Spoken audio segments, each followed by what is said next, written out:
All right. What we're going to do is we're going to start with Douglass. And the first person to read is going to be Helen, because Helen comes from a rich theatrical family tradition. Those of you who've heard of Laurence Olivier, those of you who have heard of Michael Redgrave, those of you who have heard of, let's see, so Laurence Olivier, Michael Redgrave, Vanessa Redgrave, they're all from the United Kingdom, which is also where Helen is from. Yeah, and that's where the similarity ends. So we'll start with Helen, and we'll have you read the first page, and then we'll take a volunteer to read the second page. And every once in a while, I will pause it just to explain maybe a passage or two. And Clifton, I may ask you, Clifton, do you consider that you have a good speaking voice? I mean, this is the first time for everything, so we'll have to see. Okay. Well, you come from a church tradition, and that's helpful. That's helpful. So, Helen, where I would like you to begin is, it starts, I have a word now. Yes, I've got that, yeah. Okay. Does everybody who's listening, does everybody have a copy in front of them? So let's see. Steve, if you do not have a copy, raise your hand. Because it's very hard to understand a text unless you can also read along. Okay. Can Stephen, because I can't see everybody, can you send out everybody, can you confirm that everybody has access to the text? Nick just put the PDF in the chat. Good. Good. All right. So, Helen, let's see. I'm going to do this. That means what? You're going to do cut. What are you going to do? I didn't see. You know, with the... Oh, right, yeah. Take one. Take one. By the way, Helen, you only get one. No pressure then. No pressure. Okay. I have a word now upon another subject, and what I have to say may be more useful than palatable. Palatable in this context means you might not like what I have to say. It may not, palatable means tasteful. You may not like what I have to say, but I still think it's useful. Go ahead. That subject is the talk now so generally prevailing about races and race lines. Okay, as you're listening to the text, just substitute in your mind, wherever he talks about race and race lines, you just can substitute in your mind identity and identity politics, because he's talking about exactly the same thing. Go ahead. I have no hesitation in telling you that I think the colored people and their friends make a great mistake in saying so much of race and color. I know no such basis for the claims of justice. I know no such motive for efforts at self-improvement. When he says he doesn't know any such claims of justice, he is saying that all principles of justice are by their nature and inherently colorblind. That justice is justice not because a particular race is entitled to justice, it's because everyone, regardless of race, is entitled to justice. Go ahead. In this race way, they put the emphasis in the wrong place. I do now and always have attached more importance to manhood than to mere kinship or identity with any variety of the human family. By manhood here, he means, we would use the word today, humanity. I attach much more importance to humanity, the concept of a single humanity, than to mere kinship or identity with any variety of the human family. Go ahead. Race, in the popular sense, is narrow. Humanity is broad. The one is special, the other is universal. The one is transient and the other permanent. Transient means passing. It's here today, gone tomorrow. So many people who, if we look in the past, there was a concept of certain races. In the course of the human experience, the human unfolding, some races disappear, new races appear. The new races disappear and new races appear. But he says humanity is permanent. Go ahead. In the essential dignity of man as man, I find all necessary incentives and aspirations to a useful and noble life. So I'm sorry, I just want to make it as accessible as possible. So he's saying here that I don't need the concept of race. I don't need that concept in order to find a purpose and meaning in life. He says, simply the idea of being a person is sufficient to give me meaning and purpose in life. I don't need race to give me meaning and purpose. Go ahead. Manhood is broad enough and high enough as a platform for you and me and all of us. The colored people of this country should advance to the high position of the Constitution of the country. It makes no distinction on account of race or color, and they should make none. Okay, this is going to be a critical statement when we get to the affirmative action decision, because Douglass is saying here that our Constitution, at any rate, when it was amended by the 14th Amendment, barred any discrimination on the basis of race. And Douglass says that's a good thing. And we should rise to the standard of the Constitution, I want to emphasize, as amended by the 14th Amendment, rise to the standard of the Constitution, which, as the term says, is colorblind.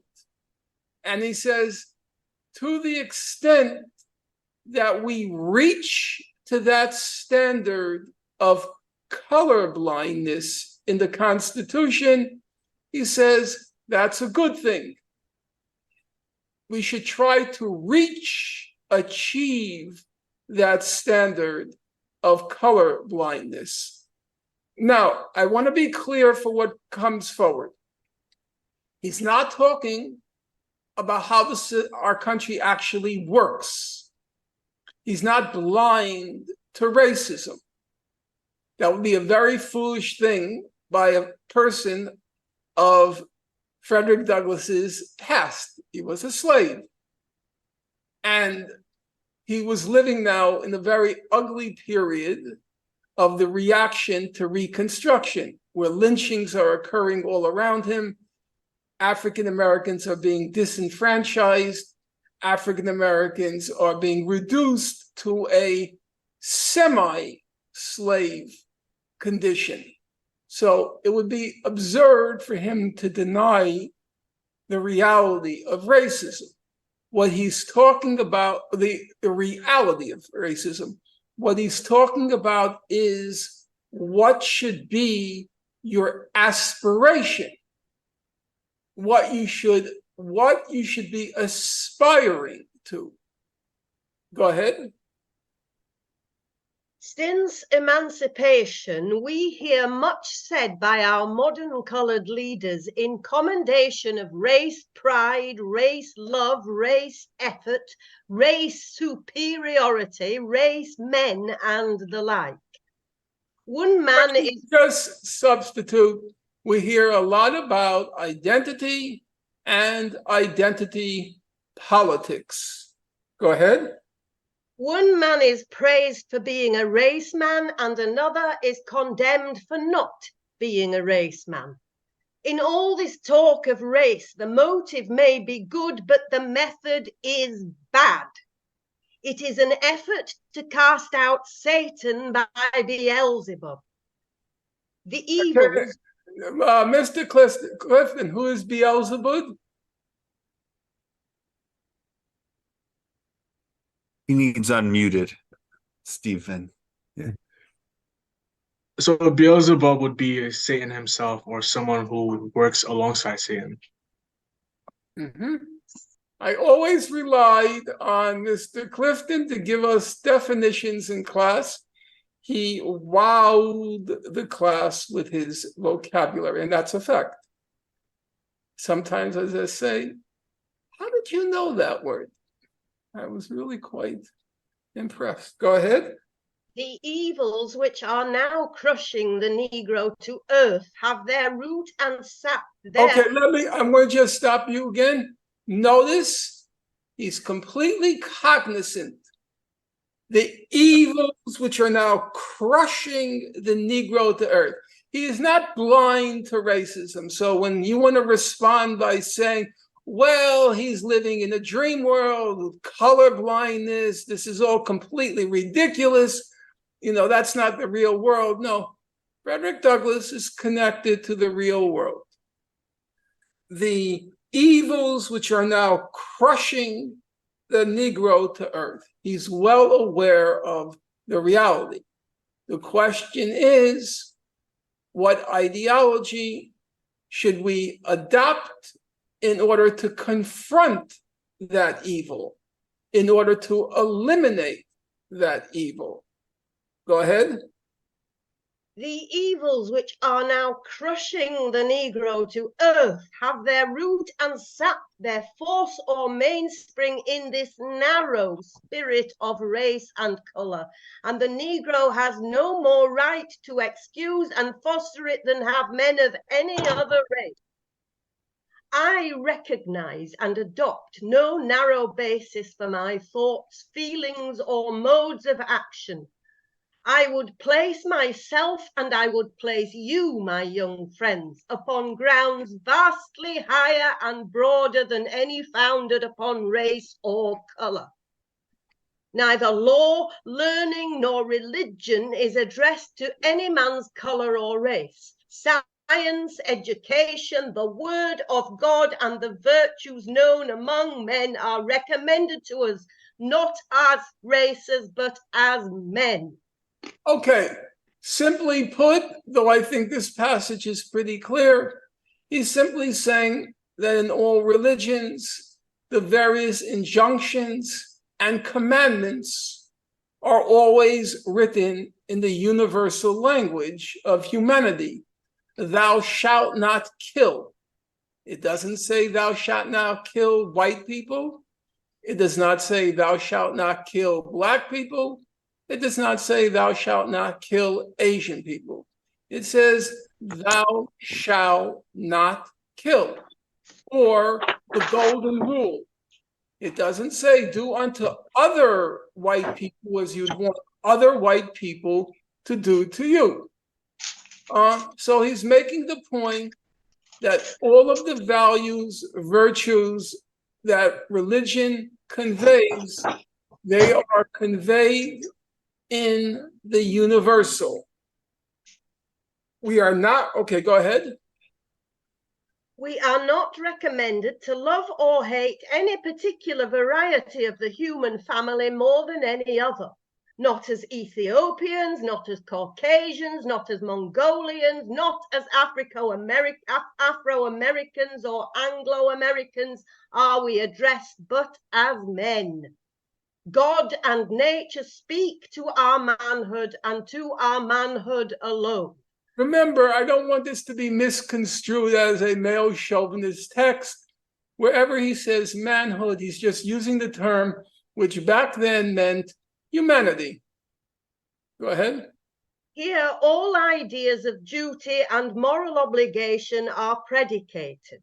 In other words, all of our duties and moral obligations, they spring from not our race or kinship or nation, but those obligations spring from the common fact of our humanity. Go ahead. We are accountable only as men. In the language of scripture, we are all called upon to quit ourselves like men. To Quit those ourselves in this context, it means to acquit ourselves, which is to carry on, to behave as men. Go ahead. To those who are everlastingly prating about race men, I have... Prating means to go on interminably and in a kind of boring and bullying way, to be prating, like the identity politics people, prating about identity, which means boring and bullying. Go ahead.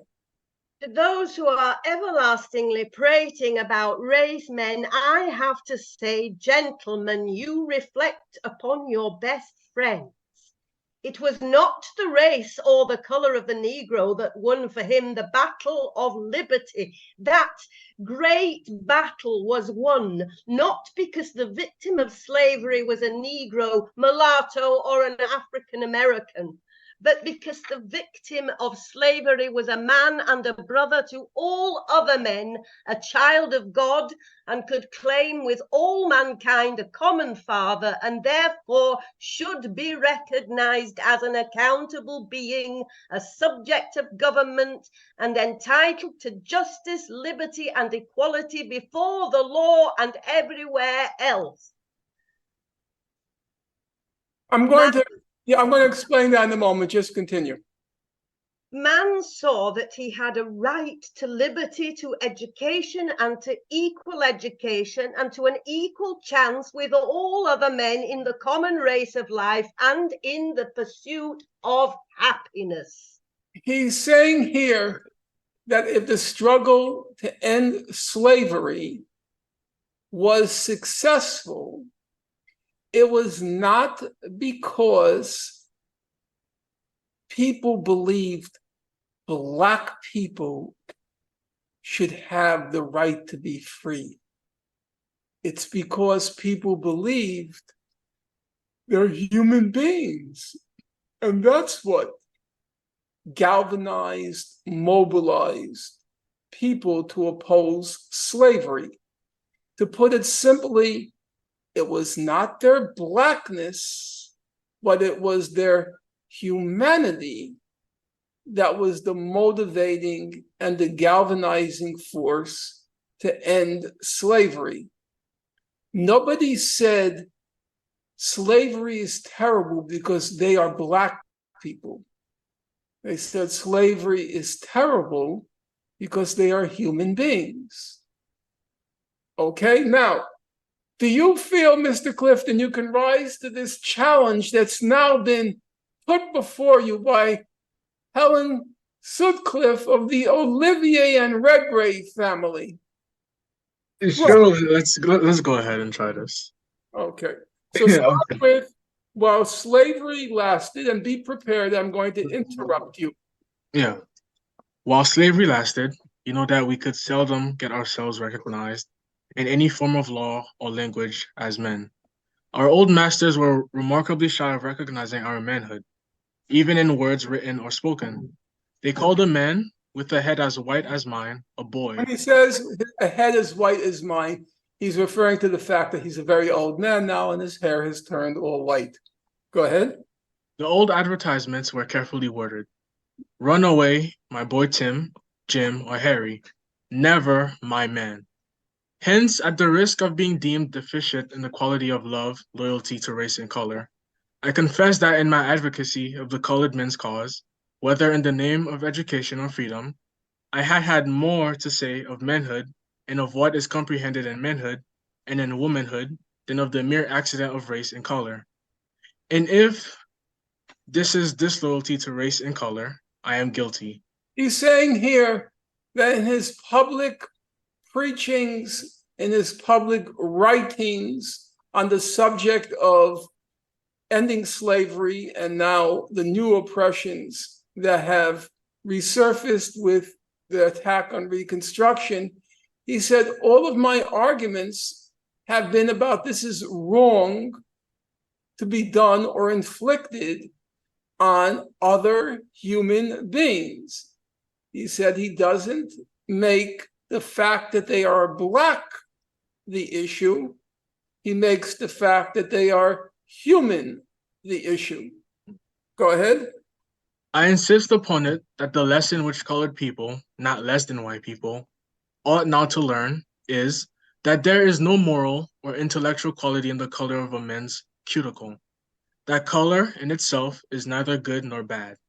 That to be Black or white is neither a proper source of pride or of shame. Okay, this is actually a very pertinent, current remark.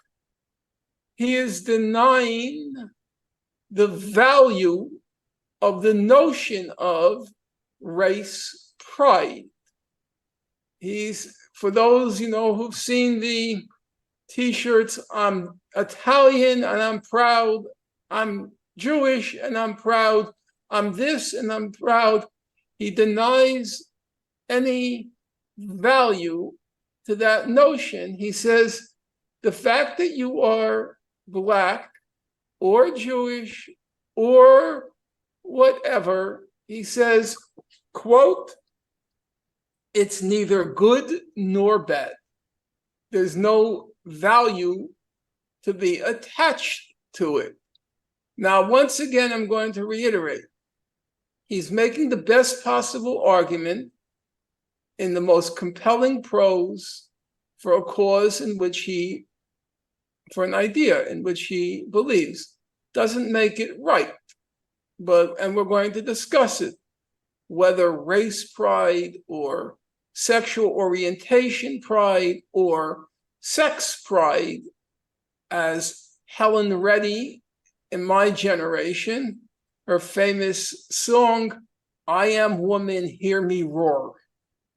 And basically, Douglass is saying, I really don't care about your roar. If it simply comes from the fact that you're a woman. Hillary Clinton roars. Frankly, I can do without it. Go ahead.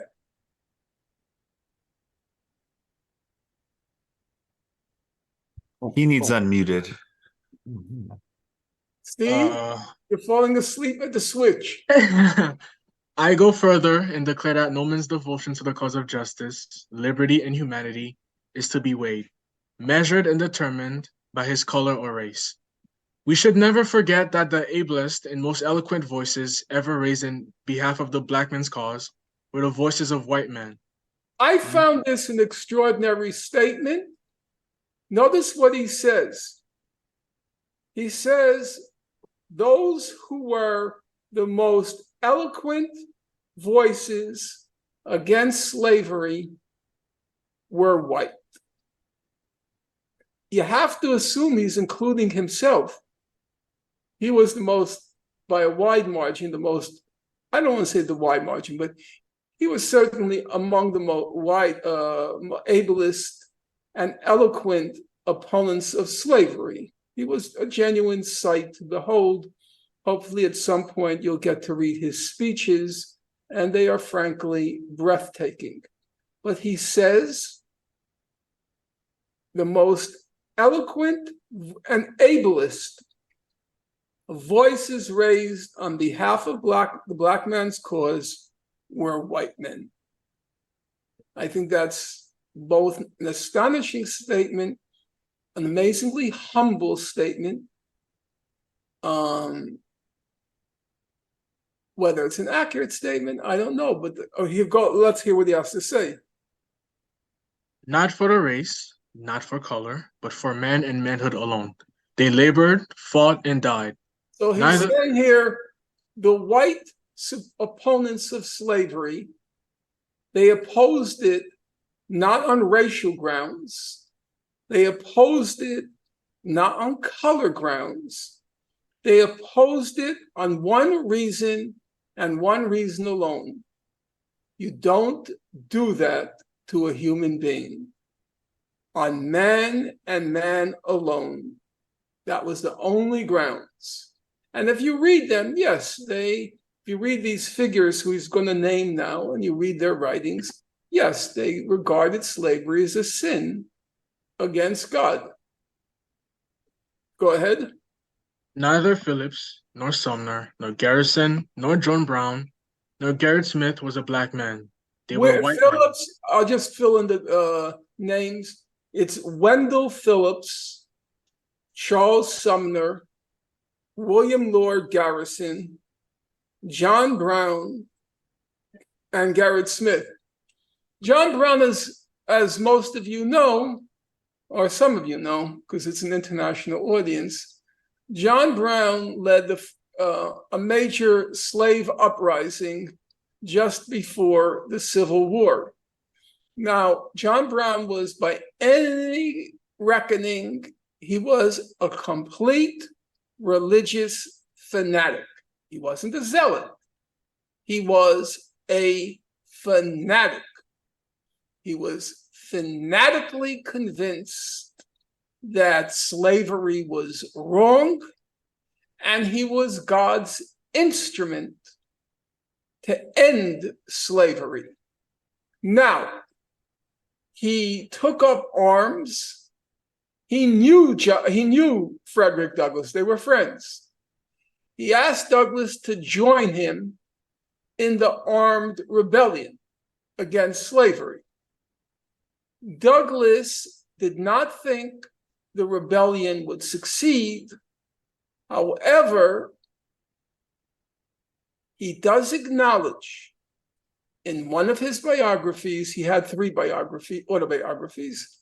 In one of them, I was happy to see his candor, because in one of those autobiographies, he said, maybe I was a bit of a coward, because it seemed like a suicidal mission, as it turned out to be. All of the rebels, they were mostly black, but John Brown being white, of course, they all did end up dead. And there's an absolutely wonderful spellbinding speech by Douglass on the life of John Brown. And as I said, there was also the candor. So there's a kind of humility there. That is to say, John Brown, a white man, was willing, if it came to it, to sacrifice his life for a cause which, speaking honestly, I wasn't ready to do as a black man. However, it's also true to say, because we have to be faithful to the facts, Douglass was constantly putting himself in positions where he was coming under physical assault, coming under attack, and his life was on the line. So I don't want in any way diminish Douglass's raw physical courage. He was always under physical assault and attack. But the degree, was he willing to go as far as John Brown, a white man? He acknowledges, maybe I wasn't. which I credit him for, that kind of honesty and the recognition of what people like Brown, Wendell Phillips, Charles Sumner, Gerrit Smith, William Lloyd Garrison. There's a kind of generosity there in him, which you don't see nowadays. That's all gone. It's like, this is my turf. Each identity politics has their turf. They're in charge. And if you don't belong to their identity, you can't understand their suffering, and you have no right to speak for us. Only we can speak for ourselves. Now, look what Douglass says. He not only says they have the right to speak for us, he says they were the ablest and most eloquent voices on our behalf. So as you can see, it's a very different perception going on with Douglass. Go ahead. They were white men. They were white men, and yet no black men were ever truer to the black man's cause than these and other men like them. They saw in the slave manhood, brotherhood, and womanhood, outraged, neglected, and degraded.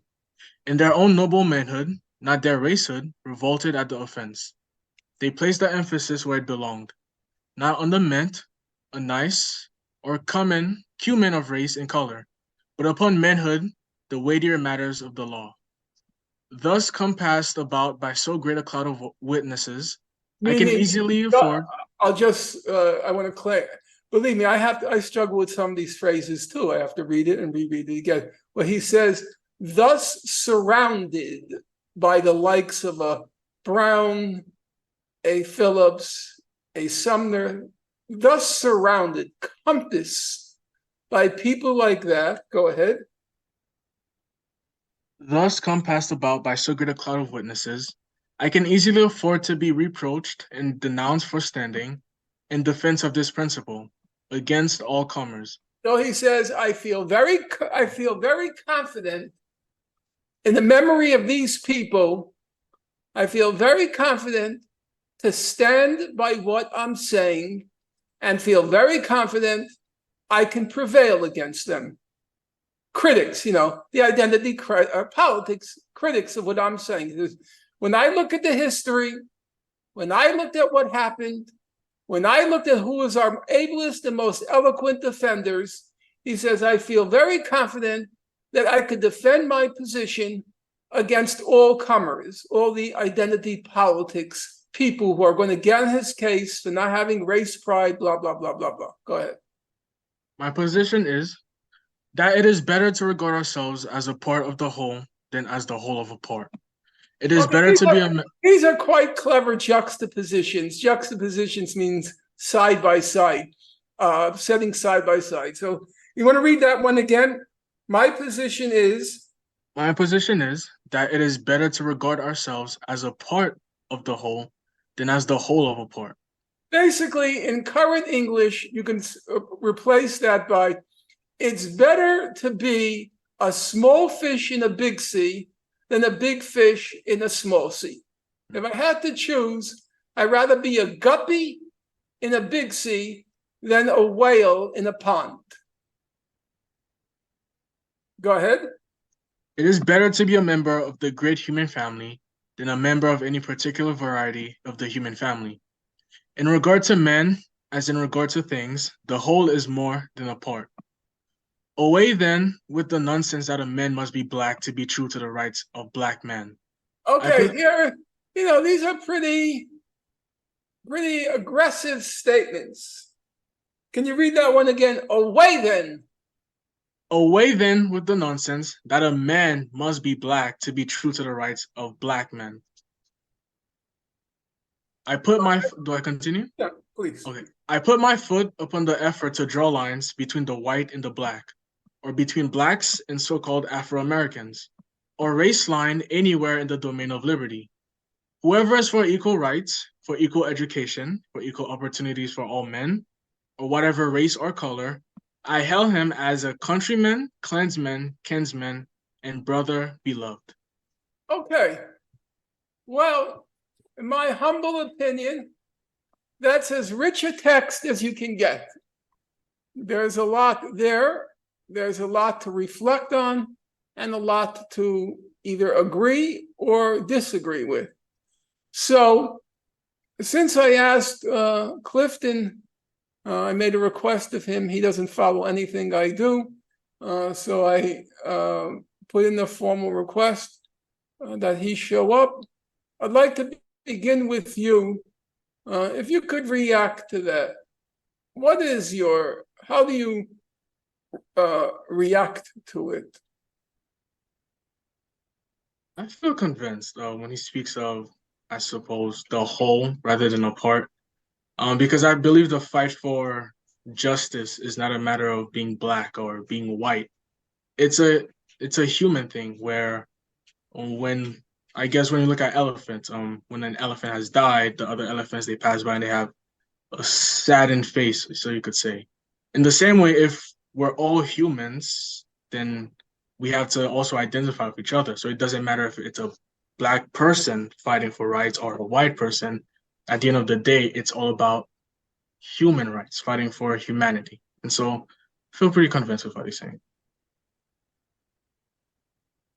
Who would like to take the opposite position?